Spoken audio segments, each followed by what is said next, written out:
Skin care ഇതുവരെ start ചെയ്യാത്ത ആൾക്കാരാണ് നിങ്ങളെന്നുണ്ടെങ്കിൽ നമ്മൾ ഇന്ന് സംസാരിക്കാൻ പോകുന്നത് സ്കിൻ കെയറിനെ പറ്റിയിട്ടാണ്. ഒരുപാട് പ്രോഡക്ട്സ് ഒന്നും നമ്മൾ സ്കിൻ കെയറിന് വേണ്ടിയിട്ട് യൂസ് ചെയ്യേണ്ട ഒരു കാര്യമില്ല. മെയിനായിട്ട് നമ്മൾ യൂസ് ചെയ്യേണ്ട രണ്ട് പ്രോഡക്ട്സ് എന്ന് പറഞ്ഞു കഴിഞ്ഞാൽ, ഒന്ന് മോയ്സ്ചറൈസർ അപ്ലൈ ചെയ്യുക, അതേപോലെ തന്നെ സൺസ്ക്രീൻ അപ്ലൈ ചെയ്യുക. ആദ്യം നമ്മൾ മനസ്സിലാക്കേണ്ടത് നമ്മളുടെ സ്കിൻ ടൈപ്പ് ഏതാണ് എന്നുള്ളതാണ്. ചില ആൾക്കാർക്ക് ഓയിലി സ്കിൻ ആയിരിക്കും, ചില ആൾക്കാർക്ക് ഡ്രൈ സ്കിൻ ആയിരിക്കും, ചില ആൾക്കാർക്ക് കോമ്പിനേഷൻ സ്കിൻ ആയിരിക്കും.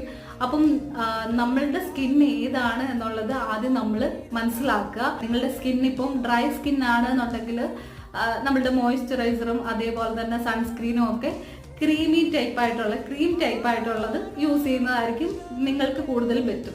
നമ്മളുടെ ഇത് ഓയിലി സ്കിൻ ആണെന്നുണ്ടെങ്കിൽ നമ്മൾ കൂടുതലും ലോഷൻ ടൈപ്പ് സൺസ്ക്രീനും അതേപോലെ തന്നെ മോയ്സ്ചറൈസറും ഫേസിൽ അപ്ലൈ ചെയ്യുന്നതായിരിക്കും കൂടുതലും നല്ലത്. നമുക്ക് എഫക്റ്റീവ് ആവുന്നത് ഇതായിരിക്കും.